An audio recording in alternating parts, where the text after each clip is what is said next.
On the battlefields of World War II, one was a legend forged in fear.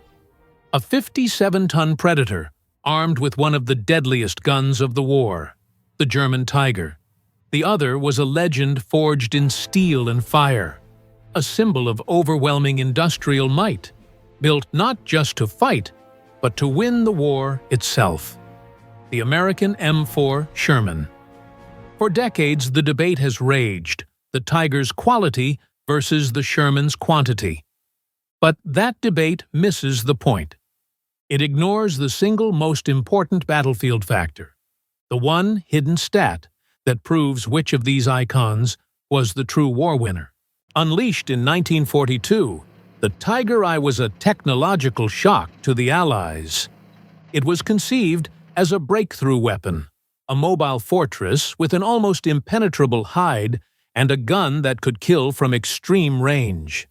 According to German operational records, Tiger crews often claimed kill ratios of 10-1. It was a masterpiece of over-engineering, designed to dominate any one-on-one fight. The M4 Sherman also entered service in 1942, but it was born from a completely different philosophy. It wasn't designed to be the undisputed king of the battlefield. It was designed to be the backbone of the Allied armies. A reliable, mechanically sound, and endlessly adaptable tank that could be produced on an unimaginable scale. The Sherman was the physical embodiment of the American doctrine of overwhelming, sustainable force. To break down this legendary matchup, we'll analyze them across 4 crucial categories: firepower, armor, mobility, and finally, the hidden statistic that changes everything: battlefield availability. In a straight-up gunfight, the Tiger was in a class of its own. It was armed with the legendary 88mm KWK-36 cannon.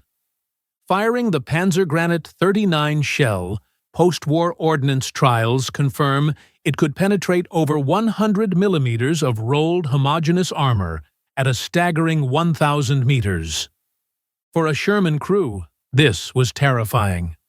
The Tiger could kill them from a distance, where their own gun was useless. The vast majority of Shermans were armed with the 75mm M3 gun. It was an excellent multi-purpose weapon, firing a powerful high-explosive shell perfect for supporting infantry. But its armor-piercing round was simply not up to the task of killing a Tiger frontally. U.S. Army combat reports from Normandy stated that the 75mm round would fail to penetrate the front slope of a Tiger I at any range. To score a kill, Sherman crews had to engage in dangerous flanking maneuvers to hit the Tiger's thinner side armor. While later Sherman models with the 76mm gun improved the odds, it was still a desperate fight.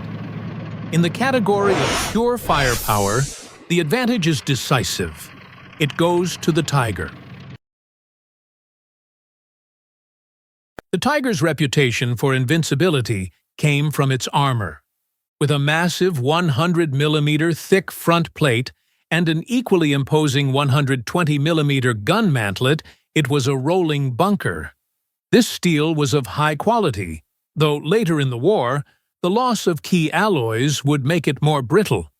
Still, for most of the war, it was effectively immune to the Sherman's 75mm gun from the front. The Sherman's armor was much thinner, at just 51mm on the front. However, it was cleverly sloped back at 56 degrees. This angle dramatically increased its effective thickness to around 90mm and gave it a chance to deflect incoming rounds. The problem?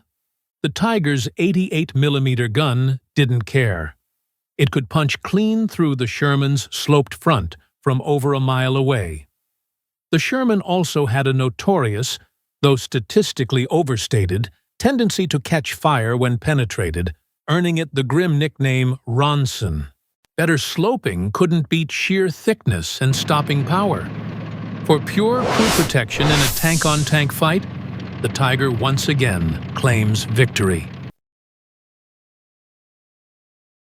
So far, the Tiger seems unbeatable.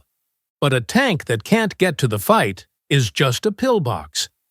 In mobility, the Sherman's design philosophy begins to shine. It was powered by a reliable aircraft-derived radial engine, giving it a top road speed of nearly 50 kilometers per hour.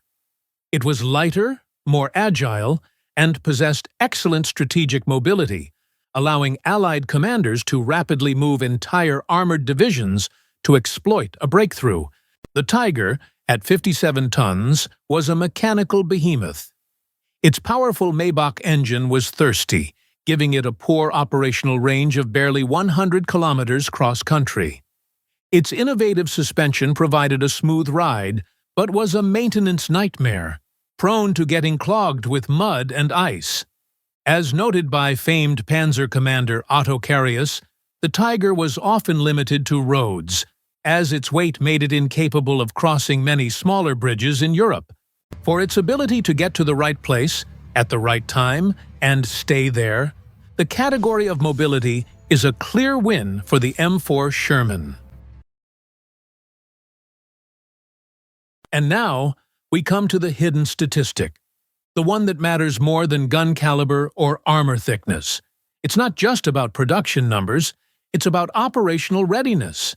The Tiger was a masterpiece, but it was a fragile one. Historical records show it required a staggering amount of maintenance. A study by the Wehrmacht itself indicated that, on average, for every hour a Tiger spent in combat, it required 10 hours of maintenance. This created a logistical nightmare. In May of 1944, German records show that on the entire Eastern Front, only about 130 Tigers were operational at any one time. The strongest tank in the world is useless if it's broken down behind the lines. The Sherman was the complete opposite. It was designed from the start for reliability and ease of repair, using a simple, robust automotive design. According to U.S. Army operational research, the Sherman's combat readiness rate was consistently above 90%. For every 2 Tigers sitting in a maintenance depot, 9 Shermans were at the front, fueled, armed, and ready to fight. This is the hidden stat. The famous 5-to-1 ratio quoted by troops wasn't just about production, it was about what was actually available on the battlefield. The Allies didn't just have more tanks in total, they had exponentially more tanks ready to fight on any given day. So, who wins the breakdown? The Tiger was, without question, the superior tactical fighting machine. In a duel, it was the apex predator of its time, and the courage of the Sherman crews who faced it is legendary. But wars are not won by duels. They are won by logistics, by reliability, and by relentless, sustainable pressure. The M4 Sherman was the superior strategic weapon of war. Its genius wasn't in its armor or its gun, but in its design for mass production and battlefield availability. The Tiger won the engagements.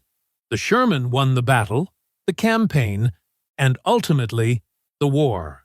What do you think is the most important factor in a tank's success?